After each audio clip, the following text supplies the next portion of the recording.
वैद्य productions निर्मित आदित्य इंगळे दिग्दर्शित माया ह्या चित्रपटाच्या ट्रेलर लॉन्चसाठी आज आपण सगळेजण इथे जमलो आहोत आणि मी आदिती द्रविड तुम्हा सगळ्यांचं मनापासून स्वागत करते. हा चित्रपट 27 फेब्रुवारीला आपल्या सगळ्यांच्या भेटीला येणार आहे, परंतु त्याआधीच ह्या चित्रपटाविषयी भरपूर कुतूहल, कौतुक आणि चर्चा रंगल्या आहेत. त्याची दोन खास कारणे आहेत. एक तर म्हणजे प्रेक्षकांना ह्या चित्रपटाची कथा, ह्या चित्रपटाचा लुक अँड फील खूप रिलेटेबल वाटतोय, आगळा वेगळा वाटतोय आणि खूप संवेदनशीलही वाटतोय. आणि दुसरं खूप महत्त्वाचं म्हणजे माया ह्या आपल्या चित्रपटाला पिफमध्ये सिलेक्शन अत्यंत मानांकित असा जो पुणे इंटरनॅशनल फिल्म फेस्टिवल असतो त्यात 2दा स्क्रीनिंगचा काय म्हणतो बहुमान मिळाला. त्यामुळे एकदा जोरदार टाळ्या होऊन जाऊ देत या संपूर्ण चित्रपटाच्या टीमसाठी.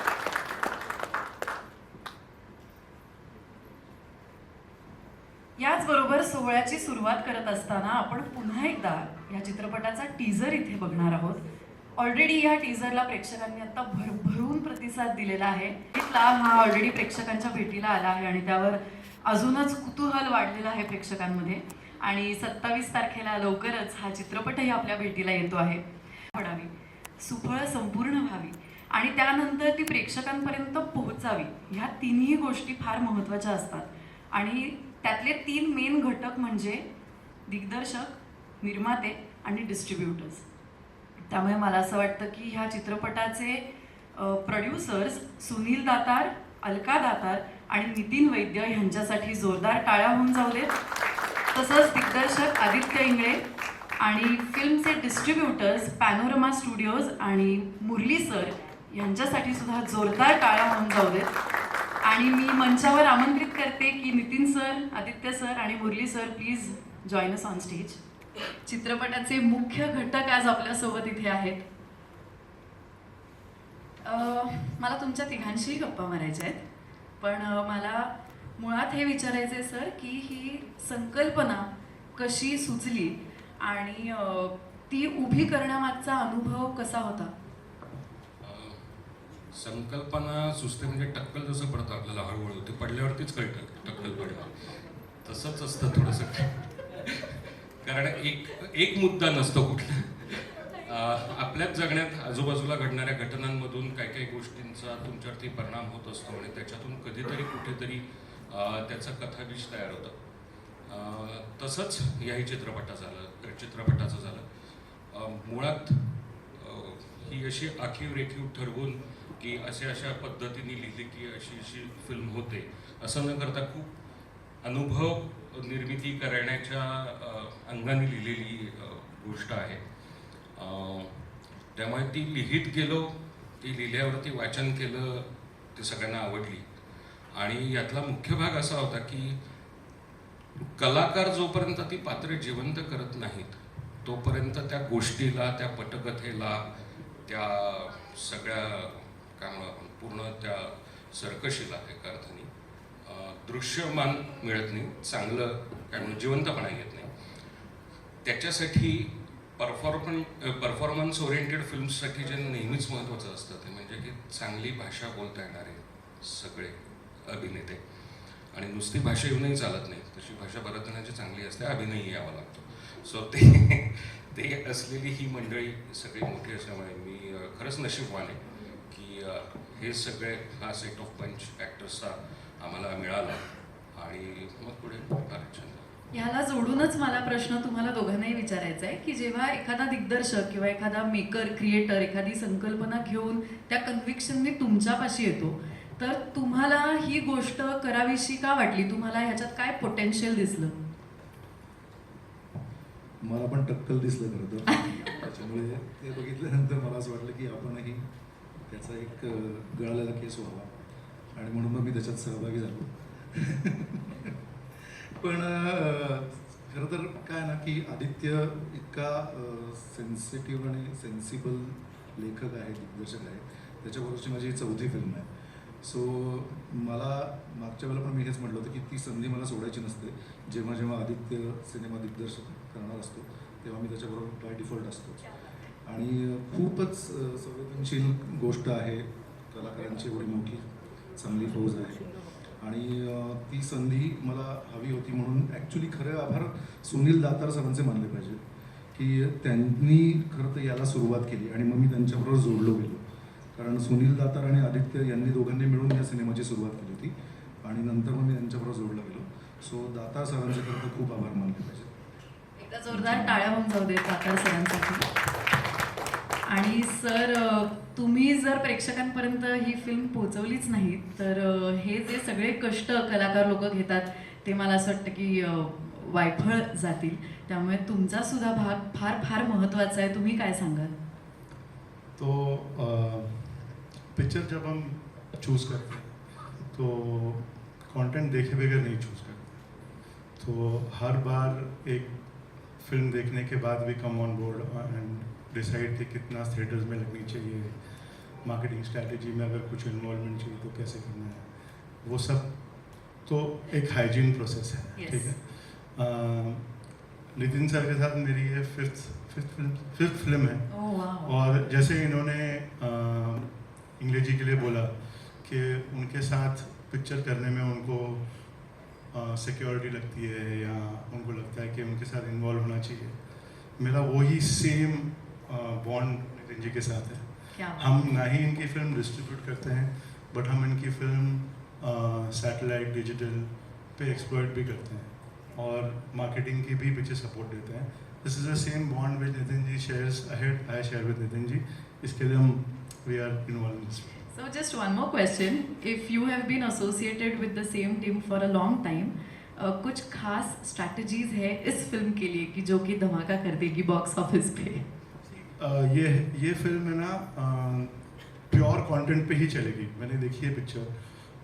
जो हम सब इंसान जो एक सोचते हैं ना कि हम कहीं पे भी हों, wherever we are in the world, whether we are staying alone or apart, far from the people who we love or who love us, वो वहाँ पे हैं, हमारे लिए वेट कर रहे हैं, हमारे लिए सोच रहे हैं.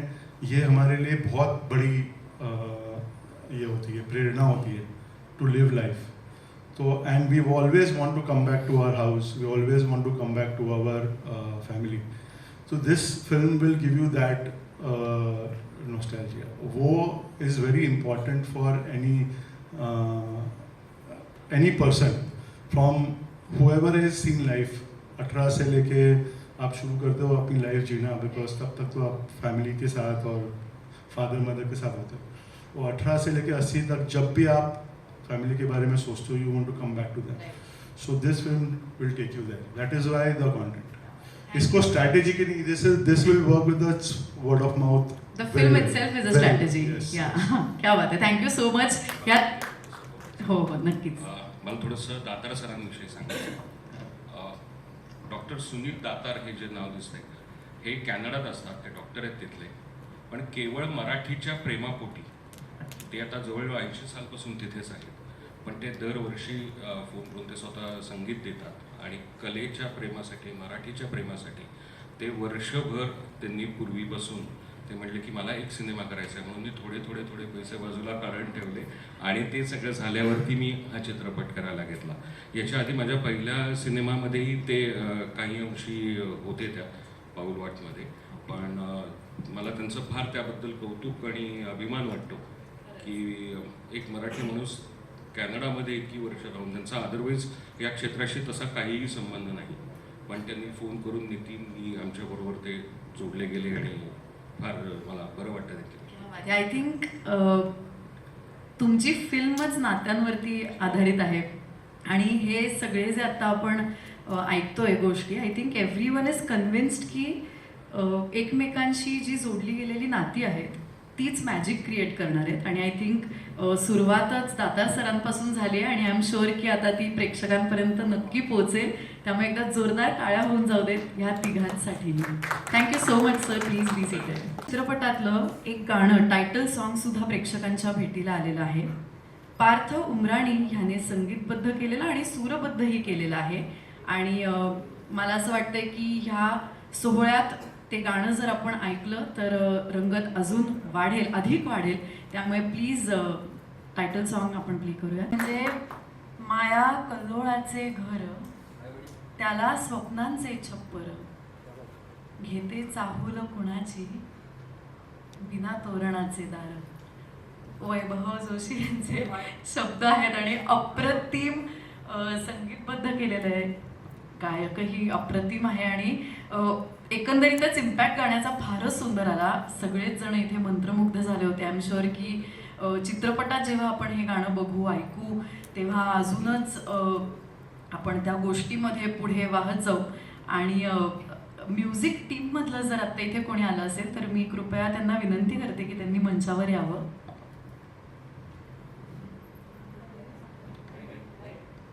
पण तरीही एकदा त्यांच्यासाठी जोरदार टाळ्या नक्कीच होऊ शकतात.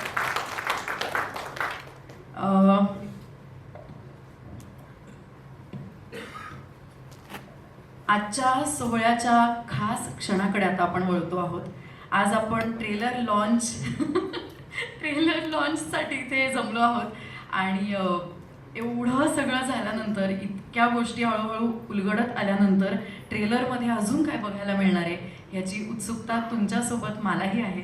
त्यामुळे प्लीज ट्रेलर प्ले करा. माईक. क्या बात आहे, क्या बात आहे. खरंच पुन्हा एकदा जोरदार टाळ्या होऊन जाऊ देत. आणि मी ह्याच टाळ्यांच्या गजरात संपूर्ण कास्टला सुद्धा स्टेजवरती आमंत्रित करते. डॉक्टर गिरीश ओक, विजय केंकरे, सिद्धार्थ चांदेकर, रोहिणी हट्टंगडी आणि मुक्ता बर्वे. आणि त्याचबरोबर आदित्य सर, नितीन सर, तुम्ही सुद्धा प्लीज मंचावर या.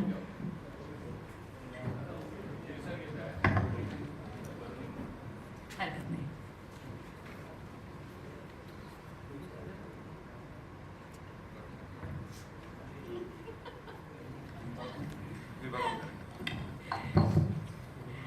खरंच काय कमाल ट्रेलर होता आणि इतक्या इमोशन्स, इतक्या गोष्टी घडतायत ट्रेलरमध्ये. त्यामुळे चित्रपटात तर it is going to be a roller coaster ride हे लक्षात येते. त्यामुळे आधी तर तुम्हा सगळ्यांचं खूप खूप अभिनंदन. इतका सुंदर चित्रपट तुम्ही आम्हा प्रेक्षकांच्या भेटीला लवकरच आणणार आहात. आणि मला फार गंमत वाटते की इतकं इंटरेस्टिंग कास्टिंग आहे. म्हणजे मला असं वाटते ही सगळी दिग्गज लोक पहिल्यांदाच एकत्र स्क्रीनवरती कुठल्या तरी स्टोरीमध्ये आपल्याला दिसणार आहेत. आणि मला त्याच विषयी थोडंसं विचारायचं आहे की ह्या सगळ्या प्रोसेसमध्ये तुम्हा सर्वांचं एकमेकांशी झालेलं बॉन्ड असेल किंवा नात्यांवरची गोष्ट उलगडत जाताना तुम्हाला नात्यांमधला एखादा असा पैलू जो ह्याच्या आधी गवसला नव्हता तर तो ह्या प्रोसेसच्या दरम्यान गवसला का? नमस्कार. ट्रेलर मी पहिल्यांदाच बघितला आणि खूप छान झाले आदित्य ट्रेलर. कारण असं बरेचदा होतं की टीझरमध्ये बऱ्याच गोष्टी आपण रिव्हील करतो, मग गाणं आलं, त्यातनं काही गोष्ट कळते, मग ट्रेलर आला. तर मला आता उत्सुकता होती की आता काय उरेल. पण खूप सिनेमा उरला आहे आणि खूप महत्त्वाचा भाग त्यातला अजून आपण बघितलाच नाही आहे. तर छान वाटतोय ट्रेलर.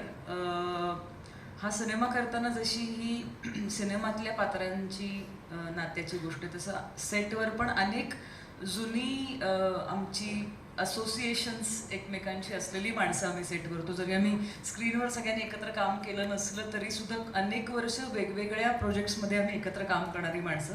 फॉर्च्युनेटली माझ्या बाबतीत तसं झालं. म्हणजे गिरीश काकांविषयी सांगायचं झालं तर देहबान नावाचं माझं दुसरं नाटक होतं. त्यात मी अगदी नवीन जेव्हा आले होते तेव्हापासून मला माझ्या आगाऊपणाला पाठीशी घालणारे आणि माझं कौतुक करणारे जे काही माझे सिनियर मित्र आहेत त्यातले गिरीश काका आहेत, ज्यांनी मला अगदी या क्षेत्रात लहानाचं मोठं होताना म्हणजे वयाने अजून कर्तृत्वाने व्हायचं आहे पण बघितलंय.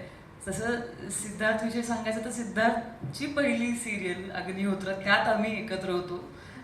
रोहिणीताईंबरोबर मी कामच केलं. विजय सर माझे मास्तरच आहेत, आदित्य मित्र आहे. तर हे वेगवेगळ्या पातळ्यांवरची ही नाती सिनेमात वेगळ्या पद्धतीने उलगडत होती आणि त्याचा खूप उपयोग झाला.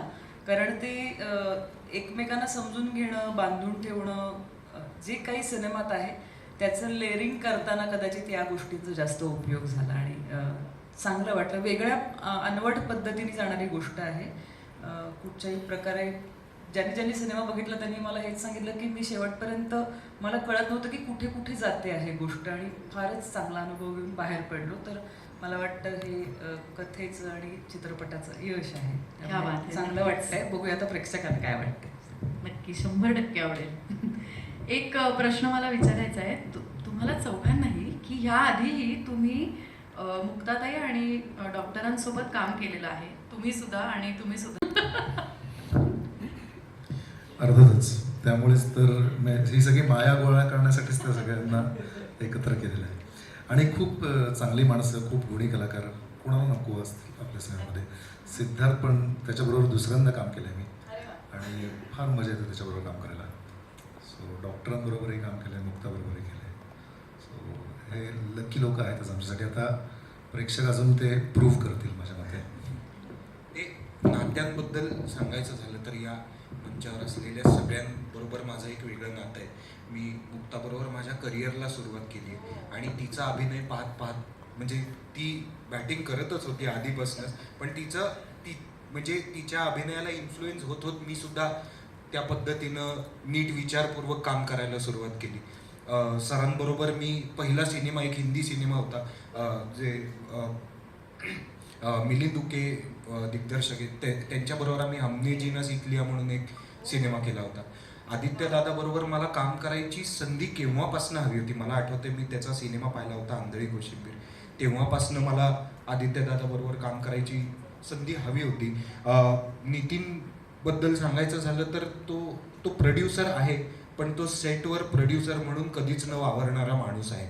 म्हणजे आम्ही एक सिनेमा केला होता समीर जोशी यांचा.